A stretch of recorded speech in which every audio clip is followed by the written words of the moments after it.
Good evening, I'm Vinny Politan. Welcome to Closing Arguments, and we begin this Friday night with breaking news. And yes, word in, a verdict has been reached in Tennessee in the case of the pastor who was shot and killed by his girlfriend, Latoshia Daniels. His wife, Tabitha, also shot. She survived. The pastor did not. Latoshia Daniels charged with first-degree murder, facing the rest of her life in prison. A jury of your peers has found you guilty of second-degree murder in count 1. The jury has found you guilty in count 2 of reckless endangerment, and the jury has found you not guilty in count 3. As a 13th juror, I approve that verdict. We'll show your bond revoked, and we'll show this matter set for sentencing. Thank you. The Arkansas woman accused of killing a Memphis pastor as part of a love triangle. Perry's wife told police. Daniels said, "You broke my heart," to the Mississippi Boulevard Christian Church executive pastor as she shot him at least 3 times. Records show Daniels is a certified anger management specialist and licensed social worker. Other records show she was a member of Perry's former church in Little Rock, Arkansas. At this point, we are taking the case slowly. It's a marathon. This is not a mile sprint, and we are just at the very beginning. A pastor, a woman who came to him for counseling, a 3-year relationship that ended with a drive across state lines and someone not making it out alive. But here's what you need to know going in. Latoshia Daniels, 39 years old, doctorate in social work, anger management specialist, 2 failed marriages, went looking for help. Brodus Perry, 36 years old, 3rd-generation pastor, ran the couple's ministry at a 6,000-member church in Little Rock, married to Tabitha for 5 years. In 2016, Latoshia went to Pastor Perry for marriage counseling. Watch what happened in that first session. When you approached Brodus Perry about counseling, did you explain why you wanted counseling? I did. What did you tell him? I told him that my husband and I were having some marital issues, and I just needed to figure out spiritually which direction. I just needed some spiritual guidance on direction. Did Pastor Perry agree to meet with you? He did. Where did y'all meet? We met in my office. Why? I didn't feel comfortable with being in the church, and I wanted to be in a safe space because this was, again, something that I was not fully embracing, that I had to deal with, and I wanted to be in a space where I knew that I can be able to be vulnerable. During the first counseling session, what did you discuss? Everything that was going on within my marriage. How long was the first counseling session? It was about 2 hours. Were you emotional during that process? Yes. Were you open? I was. Did you tell him very personal, private things? I did. How long, well, at the end of that session, did you determine at that time that you were going to ask for a second session? Yes. How long until you had a second session? It was approximately 2 to 3 weeks before the next one. Did it feel good to get all of that off of your chest? Yes. Did you reach out to Brodus Perry for a second counseling session? I did. Did he say that he would come do a second counseling session? He did.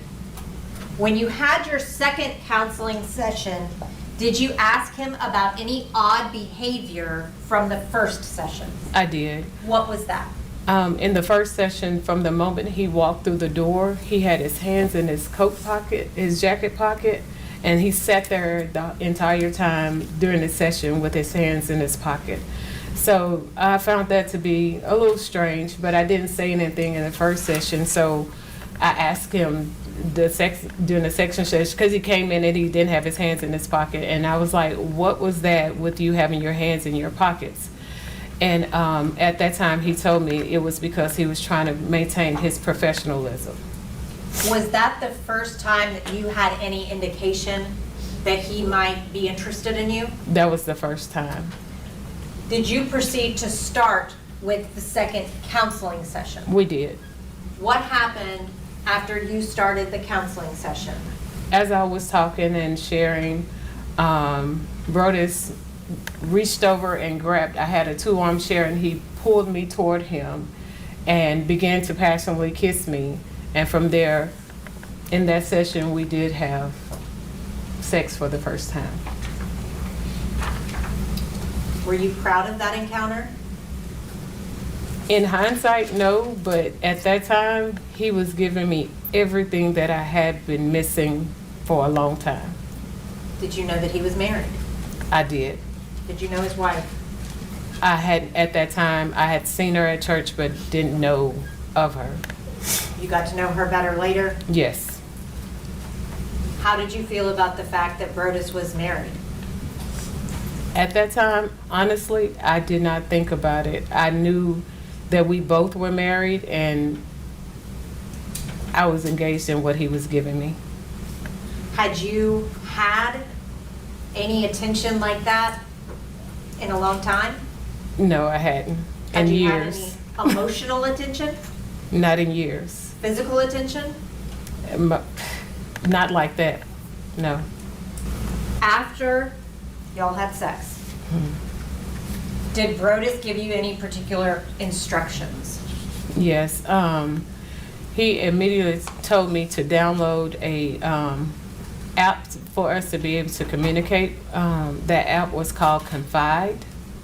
Tell the jury what the Confide app did. The Confide app, it's whenever you would send a message, and when you read that message, it would disappear. You couldn't screenshot it or anything like that. It would immediately disappear once you took your finger off the screen. Did Brodus teach you how to use that app? As we continued the app, it was probably maybe a week or two later, he found out that if you had, like, other people had your phone number in your phone and they had that app, then they could see you on it. So he had me to change my name on it and also change the way that I attached it to my account. So I went from having my phone number to coming up with a email address. So I made a new email address to be able to attach it that nobody else had. And he taught you what all you needed to do for that app to do that? Correct. So that it could not be traceable back to you? Correct. And he did that all very quickly? Yes. Did he have, or was it almost a rule, was it a rule, that you had to use that app to talk to him? Most definitely. That was our main form of communication. As the relationship went on, if he wanted to use a different form of communication, like an email or maybe even direct messaging, he would then tell me, go to this platform or go to that one. But it was not, if I was to reach out to him without him reaching out to me first, I had to use the Confide app. Did he set any other rules for your relationship? Yes. As far as it came to trips that he wanted me to go on with him, I was the one who had to pay my way as far as airfare or travel, and then he would, his words would, he would then take care of the rest, meaning that I would have somewhere to stay. When I was in the hotel rooms, I was to stay naked. I couldn't have on any clothes. I had to, and the only way I would have clothes on is if, like, we were getting ready to go out. But other than that, when in the hotel room, I had to be naked.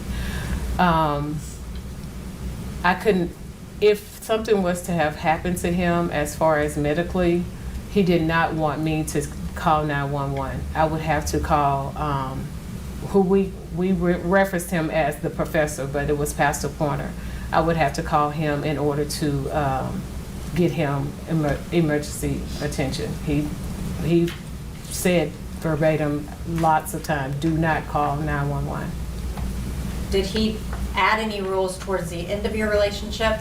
At the end of the relationship, he wanted me to say yes, sir, and no, sir to him. What would happen when Brodus would walk in and you were wearing clothing in a hotel room? Once I did it and just, I don't know if I was cold or what, but when he was like, why do you still have on clothes? And that happened, he withdrew affection from me. Like he was very cold, didn't want to be intimate until after I got undressed. But even then, it was then like a punishment I had to wait for him to decide that he was going to then give affection. What kind of things did Brodus like? As the relationship progressed, he got into cigars, and that was a big thing for him, to the point to where he had someone to draw him up a logo, and then I selected the name, so he became the Smoking Savant. And so the more expensive the cigar, the better for him. Then it went from cigars to bourbon, and he had to have the best of the bourbons. Did you buy him the best of the bourbons? Yes, I did. Did you buy him the best of cigars? I did. Did you buy him other things? He wanted this Toomey briefcase for work. I think it was like $400. I got him that. He was working out, and so he needed more workout clothes, and so I purchased him like $400 worth of gear in Nike gear. There was a time when he wanted to redo his closet and get some things organized, and I bought all the organization things to make sure that whatever he needed, I did it so that he could be good. Did he also expect you to do that? It got to a point to where it did become an expectation. At some point, did a situation arise where you had to pay back money to the church for Brodus? Yes. How much was that? The debt was $2,500, but I ended up getting him $2,300, and he got very upset with me about it. Why did he get upset with you about it? Because he wanted me to do the full price. And that was not your debt, right? No. Y'all saw each other frequently, right? We saw each other just about every day. I would cook for him, and so he would come to my office to eat lunch. If he didn't come to the office, I would drop it off for him. But it got to the point to where he knew my code to my office, so he would just come in. He knew where to get his lunch, warm it up, and if I had a session, of course, he would wait out in his vehicle, but other than that, he would come in and we would sit there and have lunch every day. Did Brodus talk to you about ethical non-monogamy? Yes. Was this a lifestyle that he was interested in? Yes. Can you tell the jury what Brodus told you about ethical non-monogamy? What is it? It is where individuals are able to have multiple relationships, but everyone in the relationship must consent. Did Brodus tell you that he had talked to Tabitha about ethical non-monogamy? He did. Did he tell you that Tabitha had said she was comfortable with it, but he just hadn't told her about you yet? He said that she had given him permission to be open on his side of the marriage. So she was not allowed to be open on her side. Correct. But he told you that she had given him permission to go outside. Yes. But he had not told her about you, to your knowledge. No, not to my knowledge.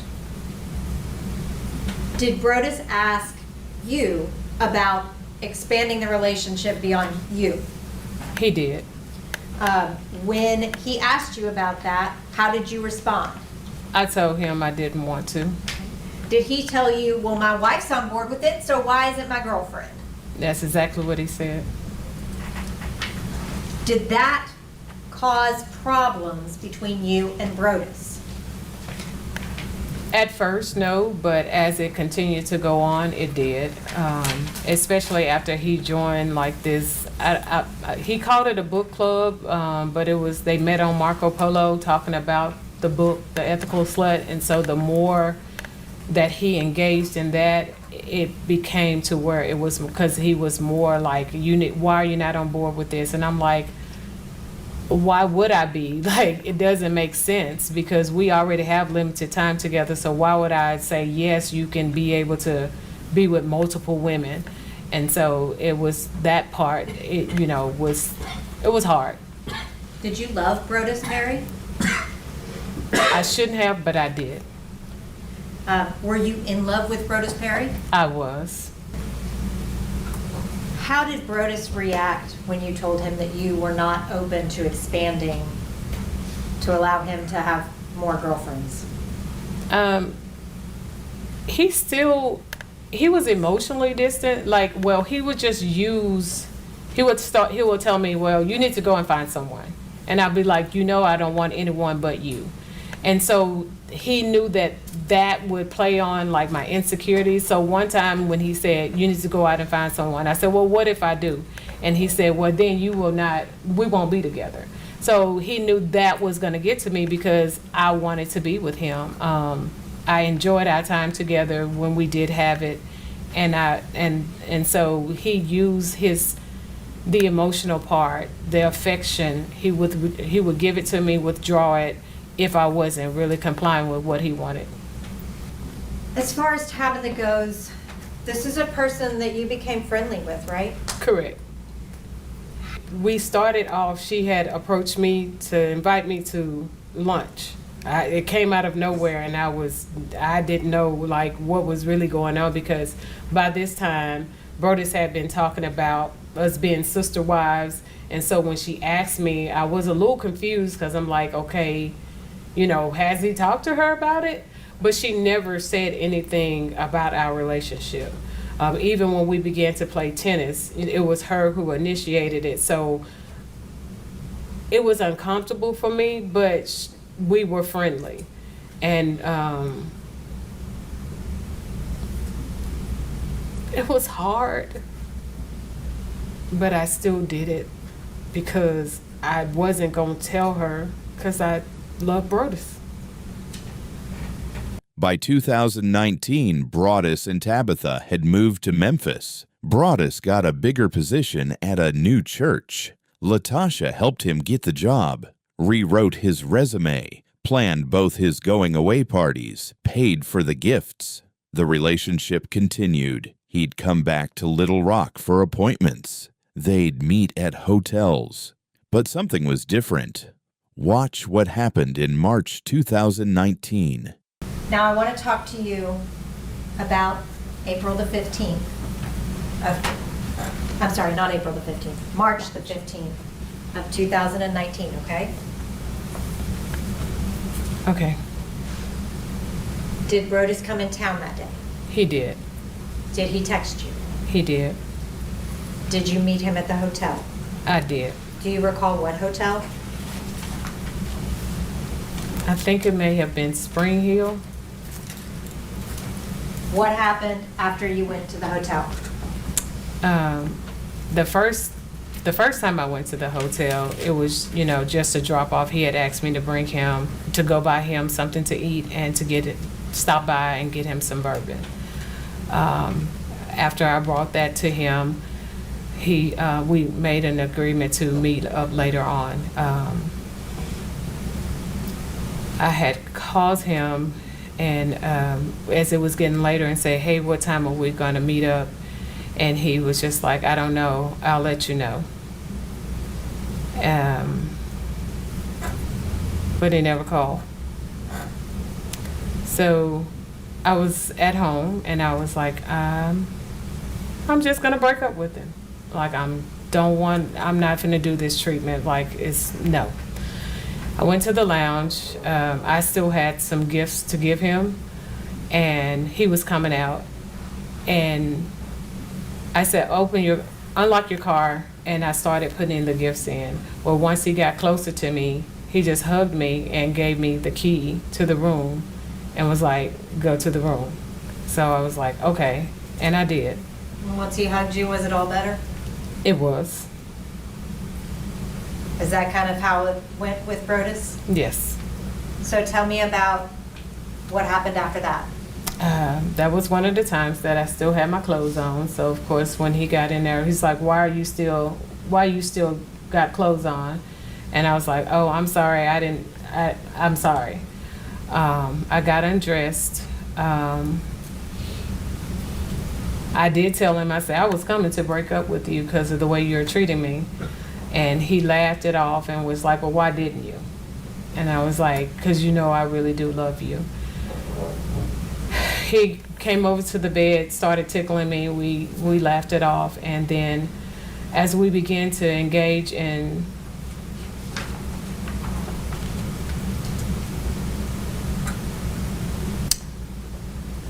what I thought was going to be lovemaking, was not that night.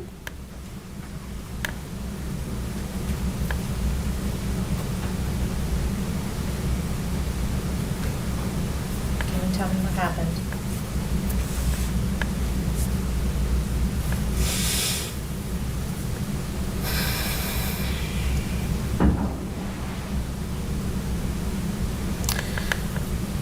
As I was performing oral sex on him, he began to thrust himself inside my mouth really hard. And I told him that was hurting. Then he grabbed my hair. I had long hair, and he wrapped my hair around his hand and he started yanking it.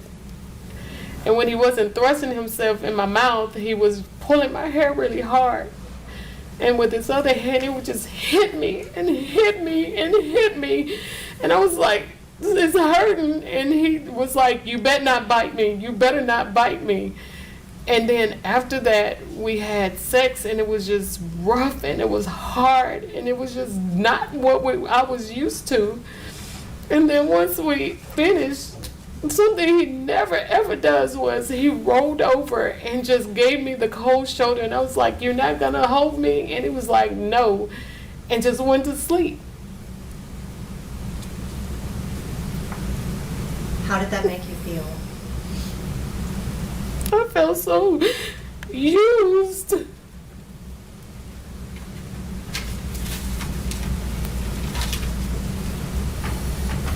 Did that affect you emotionally? Yes. I was just like, what has always happened to me?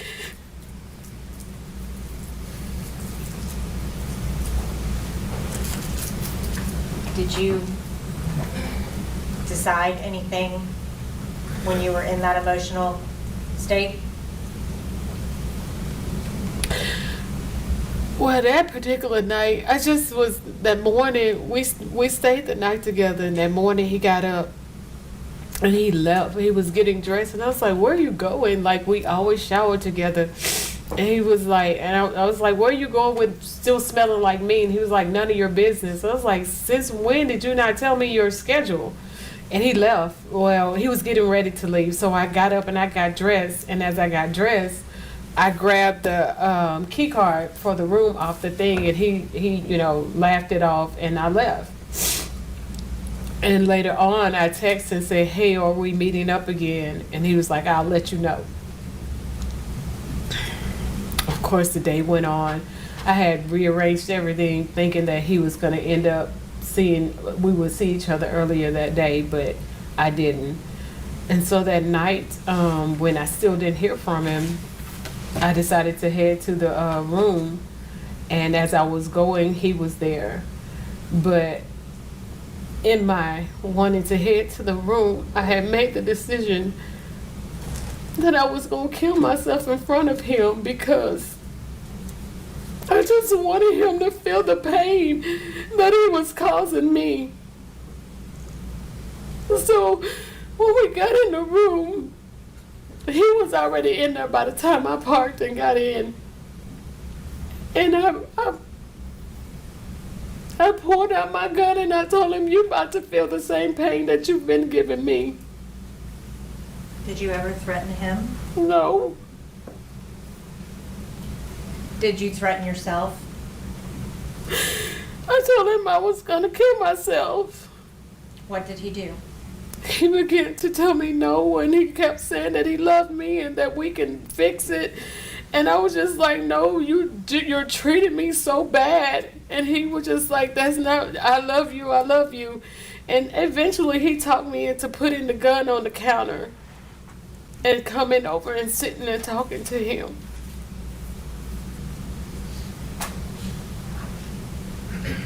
did that restore a reason for you to live in that moment? It did. Was this the first time that you had gotten to the point of hopelessness, that you felt like you needed to kill yourself?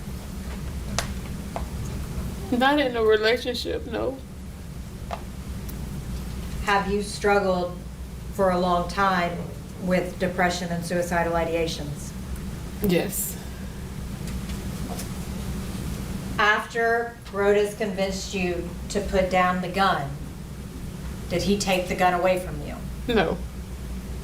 Did he take the gun from the counter? It wasn't until I got ready to leave when I went back to try to get it, and then he pushed me out of the way and he got it. He didn't want you to be able to leave with the gun? No. And was he worried what you would do with it? Yes, but he made me promise to meet him the next morning at the lounge. Do you know where he put the gun? At that time, I did not. But he kept it from you, right? Yes. And you later found out that he had placed it in a locker at the cigar lounge? Yes. After that happened, did you realize that you needed a little bit of time? Yes. What did you do? I made a plan to go and be with my friend. She is a therapist, but I just needed to get away, and she had an extra room. And so I just told her that I needed her to watch me and to just be there if I needed her. And was she in Little Rock? She lived in Pine Bluff, Arkansas. So how far away from Little Rock? About a 45-minute drive. Is she someone that you also worked with? Yes. At that point in time, were you pretty desperate for? Yes, I even was gonna go and be with another friend of mine who was a clinician, but she lived in St. Louis. But she then, by the time it was for me to leave one friend to go to her, was then going through some marital issues herself, so I decided not to go to her house. During the time that you stayed with your friend, were you speaking with Brodus? Very limited. When you got back to Little Rock, did you resume speaking with Brodus? I did. Were y'all still together at that point? Yes. I want to talk to you about April the 4th, 2019, okay? Yes. Can you tell me about the text that you got on April the 4th? I had sent out regular good morning text. I didn't hear anything from him that morning. And then later in the afternoon, I seen where he had responded. And so I opened it up. And it said, "I think our time is up." So he had broke up with me via disappearing text. How did that make you feel?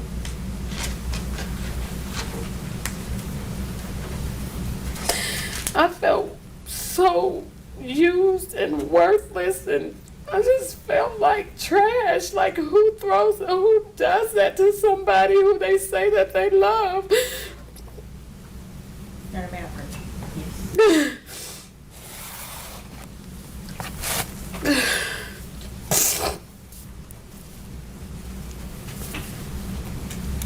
How did you react after you read that?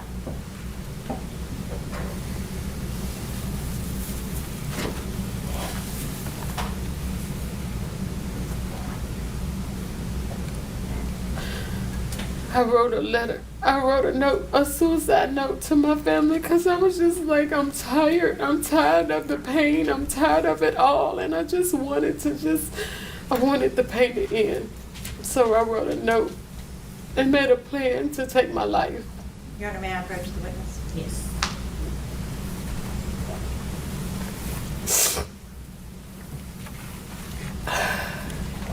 Latasha, do you recognize that? Yes. What is that? This is the note that I wrote to my family. Your Honor, I'd ask that that be made the next numbered exhibit. In objection. Objection, Your Honor. Should be 22. We'll show the suicide letter is exhibit 22.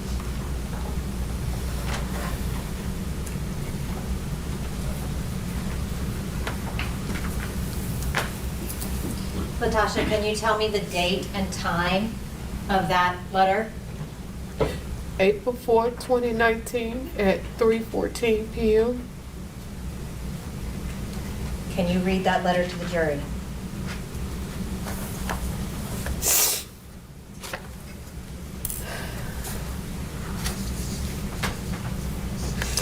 To my family, I'm sorry that I have let you down. I tried my best to be the person you all thought I was. I tried to be the person you could count on and be proud of. However, I have been depressed for a long time. I did well with coping until the past 2 years. My world changed February 24th, 2017. And the shit just keeps getting worse. I know what I have been through may be nothing to some. And you don't understand why I couldn't bounce back. I have fought hard for so long to keep things together. I didn't trust anyone to know deep down how bad I was struggling. Only a few people knew, but they couldn't help me. To my fellas, I'm so sorry that I have let you down. I have fought hard to be the best mother I could be to each of you. I pray that what I have taught you will stick with you forever. Please don't be ashamed of me. Mother, thank you for being my mother. Please know that although you didn't think I loved you, I really did. I wanted so badly for us to be close. There was many times I just wanted to crawl into your arms and have you hold me. I'm sorry for being a failure. I tried to make you proud of me. Words can't explain or express the pain I feel at this moment. I have pretended for so long to be happy.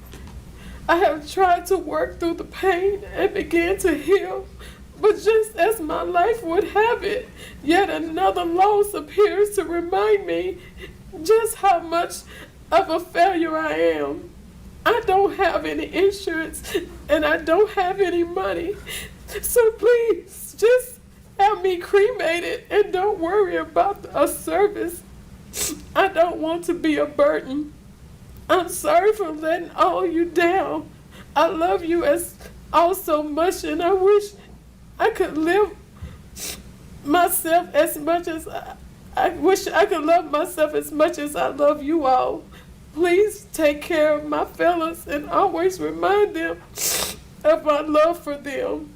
I'm not being selfish. I just don't know how.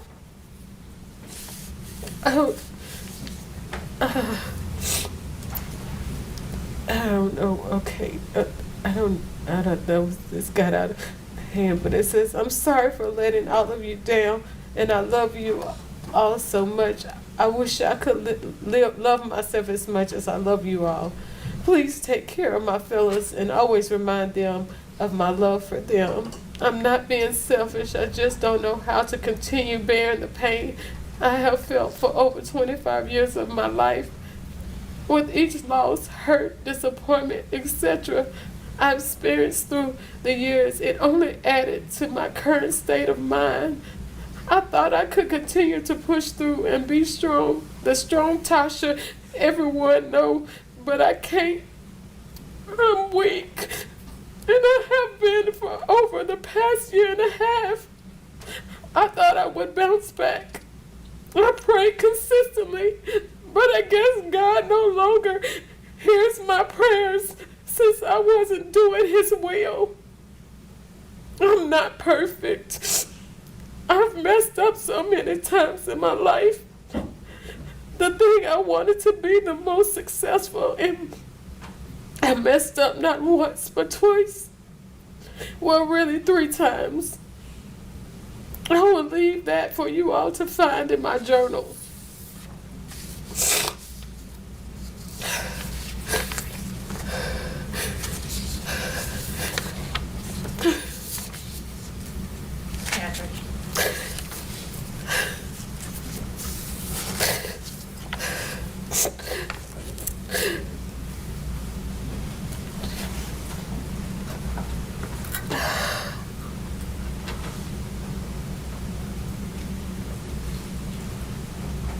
You wrote that at 3:14 p.m. Yes. Where did you leave that?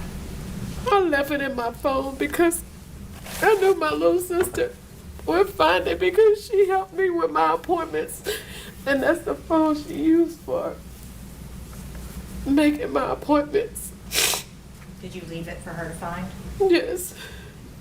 What did you do after you wrote that note? I drove to Sherwood to go purchase a gun Why did you go purchase a gun? because I didn't have my other one. What was the purpose of the gun? I wanted to end my life, and I felt like that was going to be the best way to do it.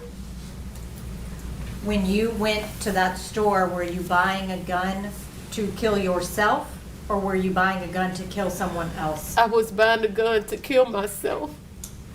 I had a whole plan. What was your plan?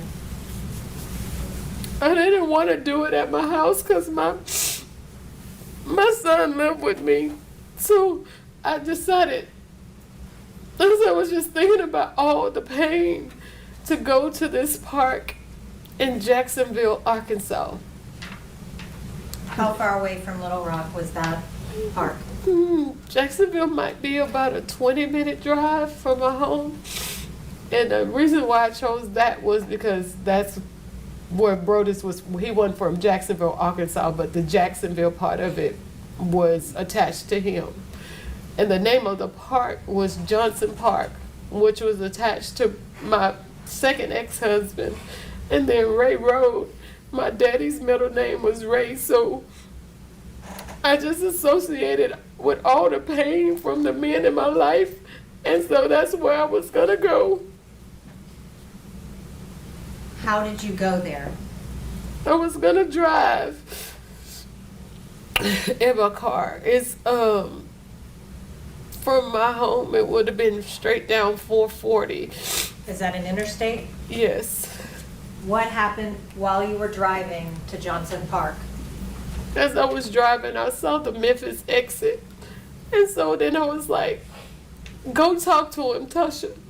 Just go let him see you. Go see why. And that's what I did. I just drove so I can see him face to face and hope that I can get something from him besides the fact that he broke up with me with a disappearing text. And as I was driving, he did text me, and as he was telling me that he still loved me. So I was trying to just figure out what was going on. What did you do after you saw the Memphis exit?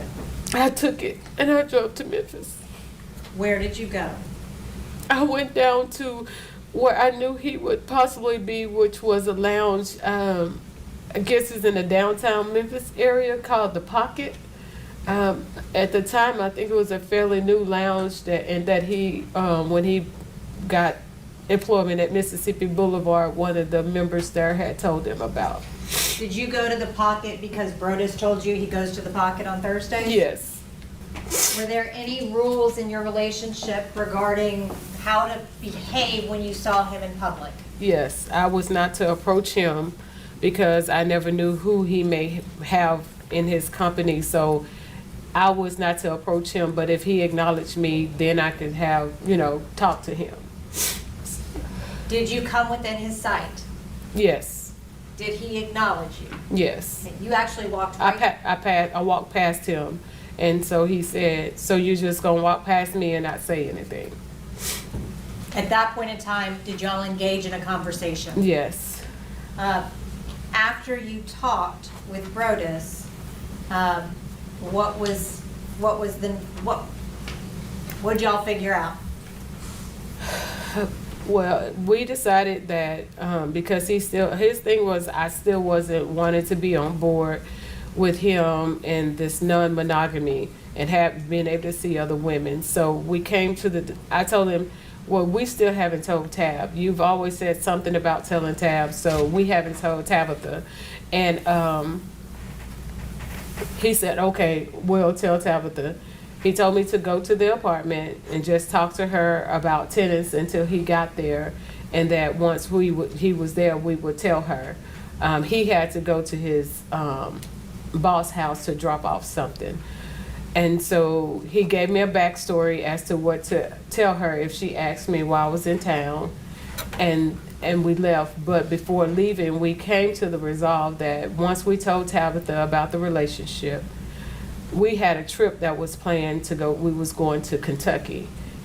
If she said yes, then that would be a new start, a fresh start. But if she said no, then that would be the trip that we would end. Did Brodus indicate to you that he was going to tell Tabitha while y'all were at the apartment Yes. about your relationship? Yes.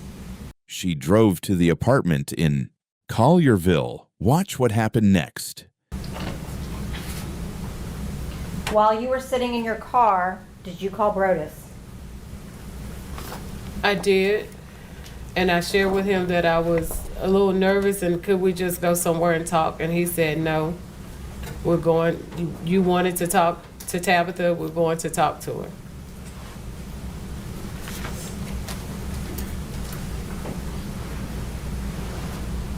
Did he answer every time that you called him?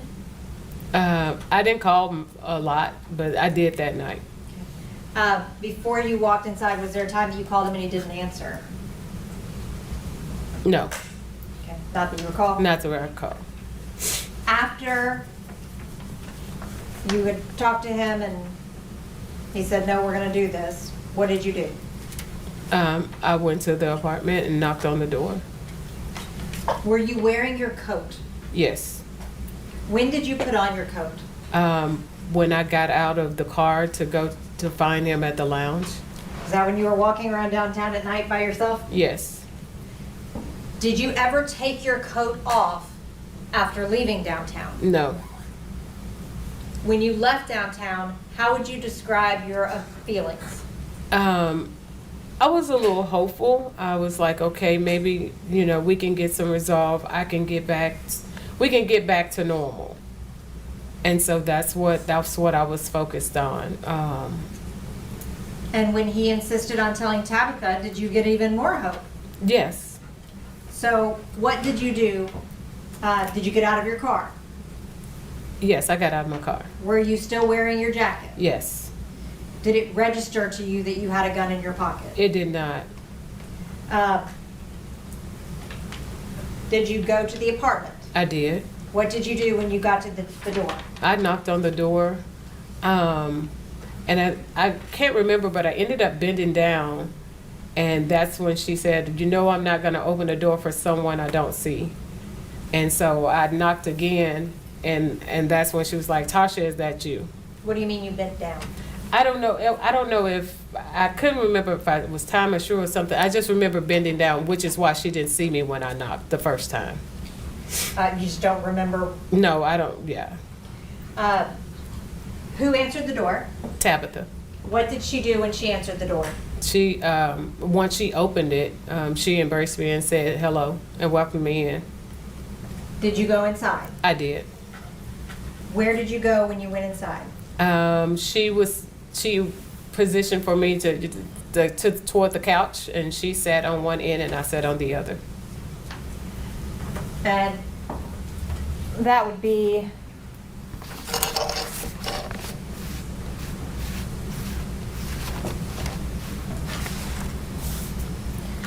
Your Honor, if I may put,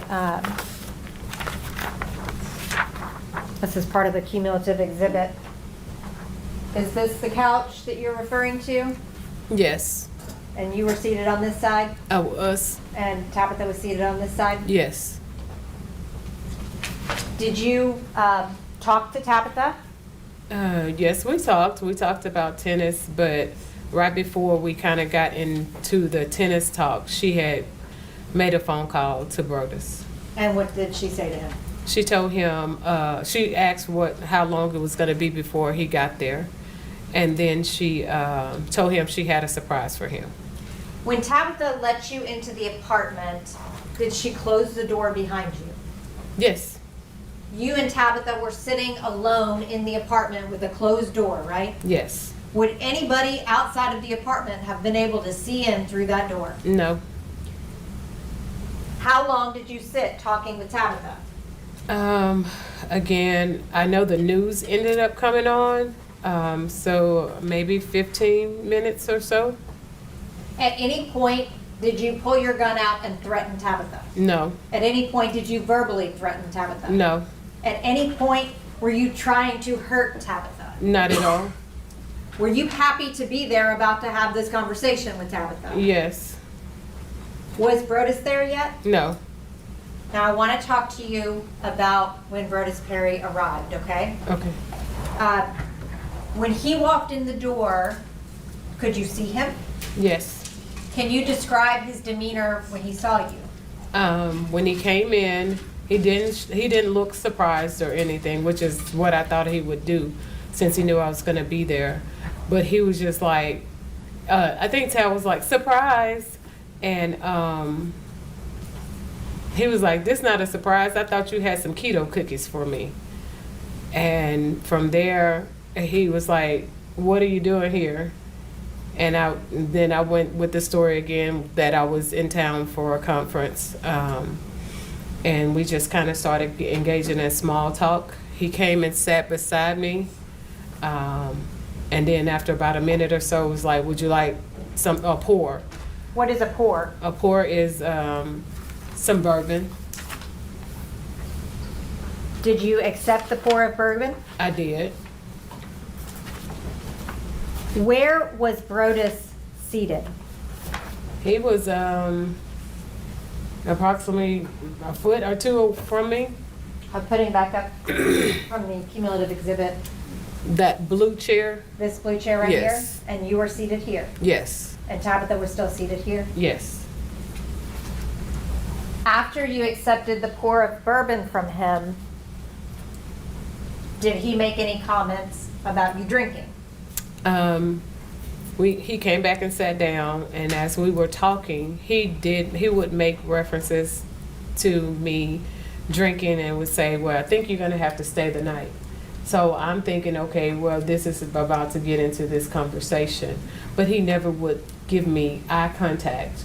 But he would continue to make, it's like, we have to clean out the bed in there because it has a lot of clothes on it. And, but I'm still looking at him to get, like, to see where are you going with this. But he never did lead into the conversation.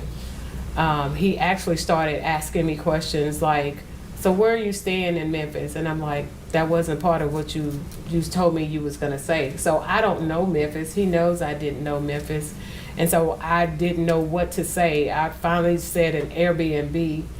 And then Tabitha was like, where? And I was like, downtown. And then that conversation ended. And he continued to say something about me staying the night, but never going into the conversation of what we were supposed to be talking about. When he was talking about clearing off the bed and you sleeping over, did you think that was his jumping off point to talk to Tabitha? I thought so. How were you feeling at that point? Very nervous. Were you also excited? I think I was more nervous because I just didn't know which way it was gonna go, but hopeful. At some point, you lost hope, Yes. and you said you were going to leave. Yes.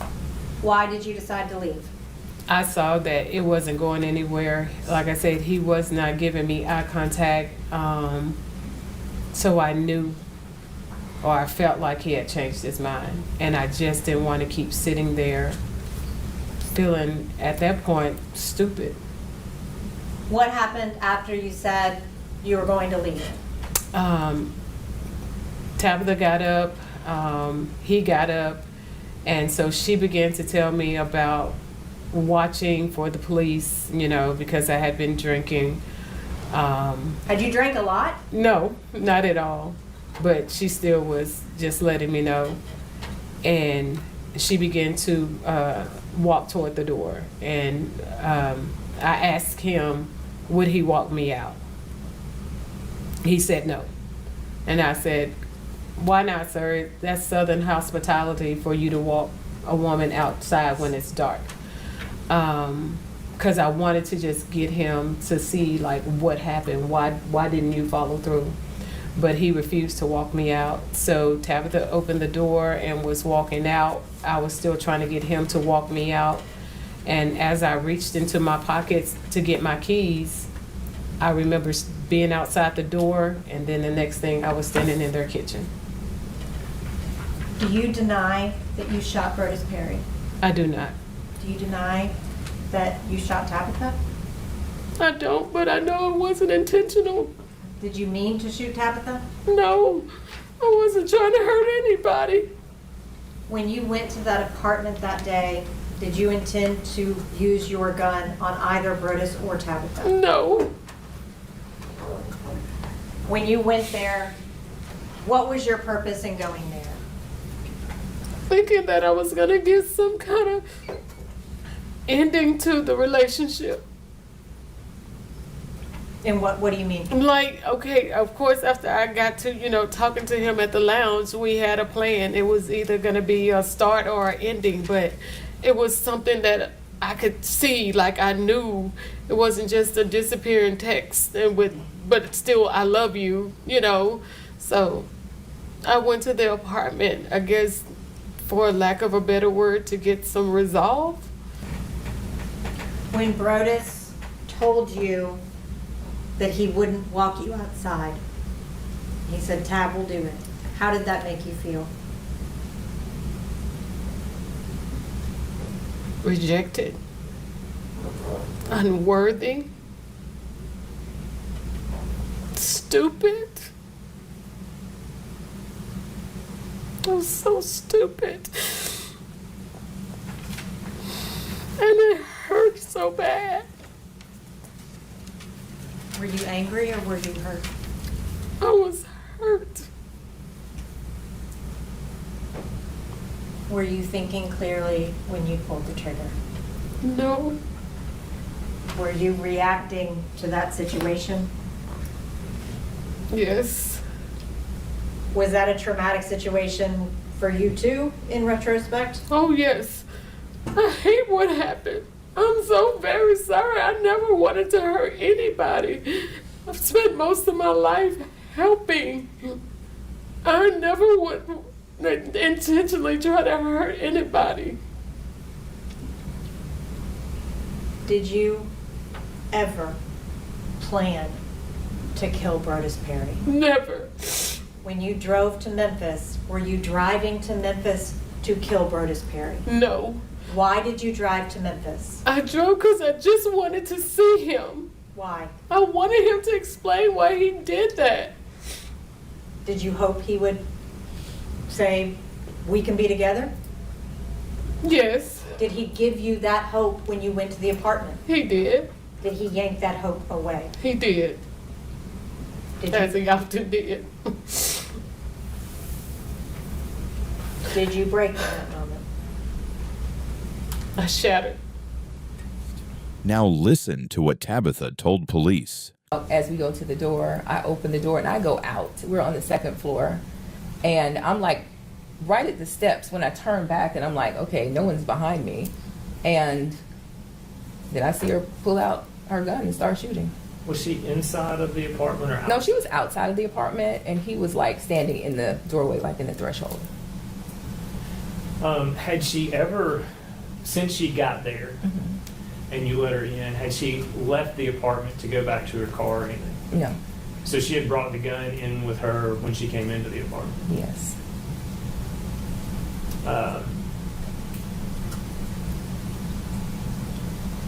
So once you pulled the gun out, what happened next? She started shooting. He hit the ground, and I started running toward him. And she told me, like, basically back off. So I stopped and I ran to the neighbor's door and I banged on the door, called 911. She went back into the apartment, so I went back into the apartment because I'm just trying to figure out what is going on. Like, why is this happening? So I'm, screaming naturally, why is this happening? What's happening? Why are you doing this?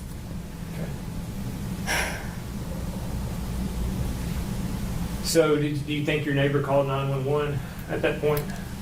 One of them did. Somebody called. When you got back into the apartment, did the defendant still have the gun in her hand? Yes. And what was going on then?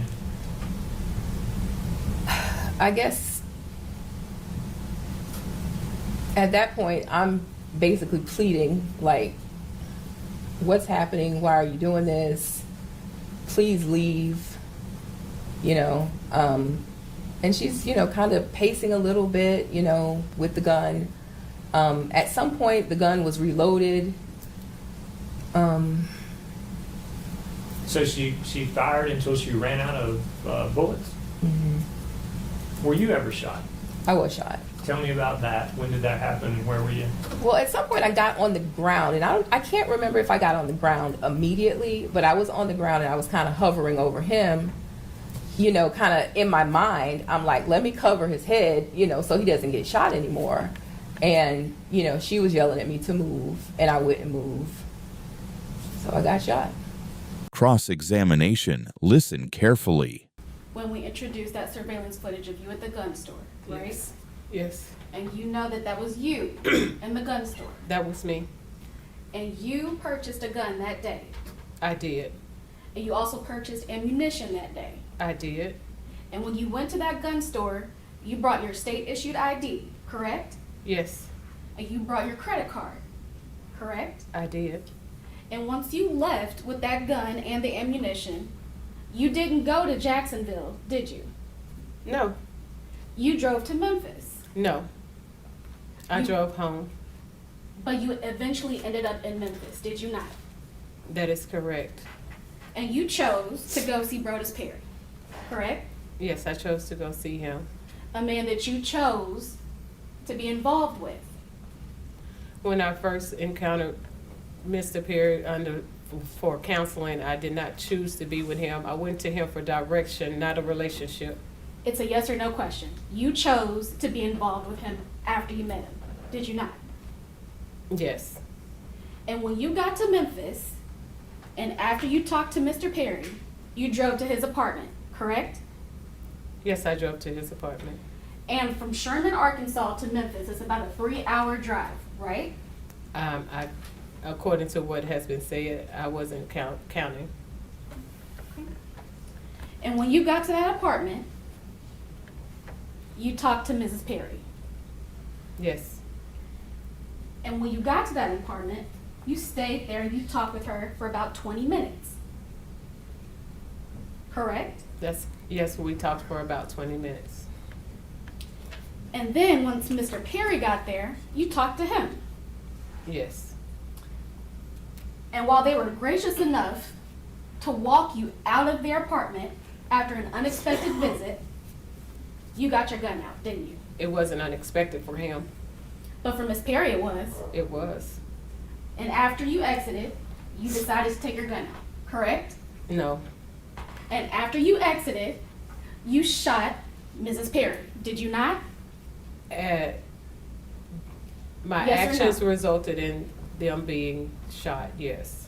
And then you shot Mr. Perry, did you not? It wasn't a conscious decision, but yes. But you didn't do it because you lost control. You did it because you thought he deserved it. No. I love Brodus. I would have never intentionally hurt him. No, ma'am. You did it because he broke your heart. No, ma'am. No further questions, Your Were you in a good state of mind that day? I was not. I was not. All day? I was not my healthy self. No. When you came to Memphis, did you come to Memphis out of anger or out of love? I came out of love. Did Brodus expect you to be there when he walked in? Yes. Did that visit go the way that you expected it? It did not. Did it end the way you expected it to? It most definitely did not. Did you go there to hurt anyone? No, I did not. Who did you plan to hurt I that wanted day? to hurt myself. I wanted to end my own life that day. That's it, and that's all. The jury deliberated. In November 2025, they reached a verdict. Listen. A jury of your peers has found you guilty of second-degree murder in count 1.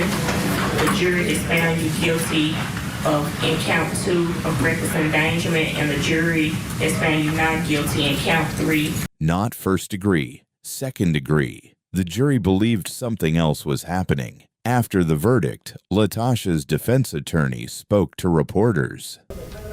So like I said, this has been a very unique type of case that we talked to the jury about that day one, in that there's actually a disparity of information in our favor in this case, which is very, very unusual. So a lot of the discovery was not disputed information. Where the dispute came was from the mental state, and that could only come from Latoshia.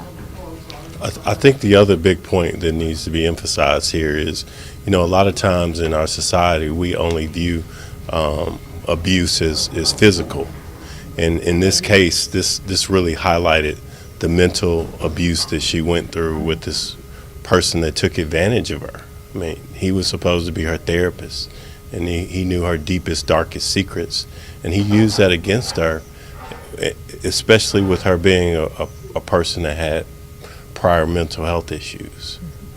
Attorney Horn, I arrived late and I apologize.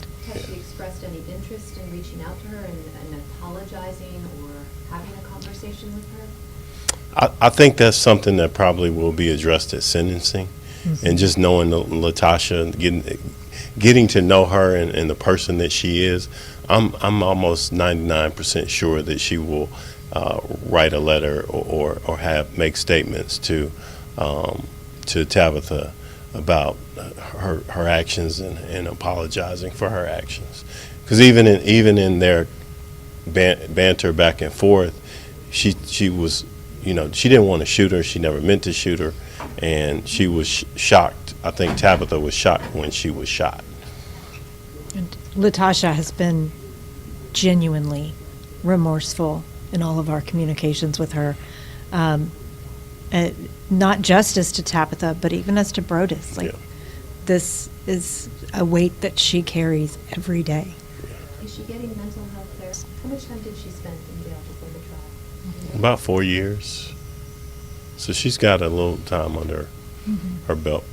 And will that count toward the sentence? Yes. Time served, you think? No. No? It will count as jail credit, but that will not cover the range of exposure. When you go to sentencing, will you push the fact that she has no criminal record and try and see if you can get, I think it carries 15 to 25 years, will you try and push for the lower end of that due to no criminal record in the past? Absolutely. So second-degree murder in Tennessee has, for someone with no prior criminal history, has two potential ranges of punishment. There's a mitigated range that carries 13.5 years. And then there is a standard range 1 offender for someone with no prior felonies. That carries 15 to 25 years. We will absolutely be arguing that a woman who is 46 years old and has absolutely no criminal history and has done so much to try to better those around her. While she was incarcerated, she wrote a book for incarcerated mothers. She wrote a book for the children of incarcerated mothers. She has lived her life trying to help people. What happened on April the 4th of 2019 was not the actions that ever would have happened with Latoshia Daniels if she was not in that state of distress. Sentencing is scheduled for December 2025. Brodus Perry is gone. Tabitha Perry survived but lost her husband and discovered his betrayal in the same moment. Latoshia Daniels faces at minimum another decade in prison. Subscribe for the sentencing update.